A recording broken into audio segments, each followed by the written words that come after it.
Recent గా ఒక shocking news అయితే బయటికి వచ్చేసింది. మీ అందరికీ తెలిసే ఉంటుంది, ప్రస్తుతానికి ఐసీసీ ఛాంపియన్స్ ట్రోఫీని పాకిస్తాన్ హోస్ట్ చేస్తుందని. అయితే ఈ ఛాంపియన్స్ ట్రోఫీ పైన ఉగ్రవాదుల కన్ను పడింది. ఈ ఛాంపియన్స్ ట్రోఫీ చూడడానికి వచ్చిన విదేశీయులను పాకిస్తాన్ ఉగ్రవాదులు కిడ్నాప్ చేసే అవకాశం ఉంది. మీరిక్కడ చూడవచ్చు. ఈ టాపిక్ పైన వరల్డ్ వైడ్ గా చర్చలు జరుగుతున్నాయి.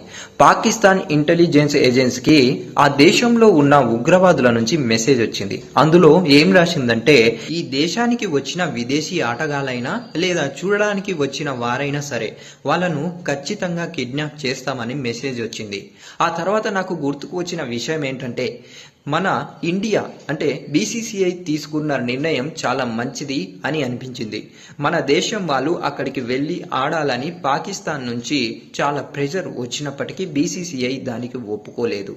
ఒకవేళ బీసీసీఐ ఒప్పుకున్నట్లయితే మన దేశ ఆటగాళ్లు చాలా చిక్కుల్లో పడి ఉండేవారు ఖచ్చితంగా.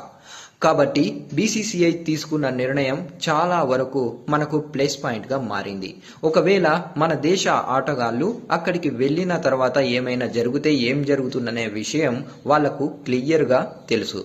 కానీ అక్కడ ఉన్న ఉగ్రవాదులు పాకిస్తాన్ ఇంటెలిజెన్స్ కి మాట వినరు.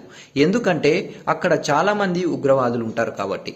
పాకిస్తాన్ సెక్యూరిటీ గురించి తెలిసిన ఐసీసీ పాకిస్తాన్ కి ఛాంపియన్స్ ట్రోఫీ హోస్ట్ చేయమని అలా ఎలా ఇచ్చేసిందో తెలియదు. ప్రస్తుతానికి ఎయిర్పోర్ట్, రైల్వే స్టేషన్ లో సిబ్బందిని ఏర్పాటు చేసుకుంది పాకిస్తాన్. ఈ ఛాంపియన్స్ ట్రోఫీ అయ్యే వరకు, మొత్తం అయిపోయే వరకు ఏం జరుగుతుందనేది చూడాలి.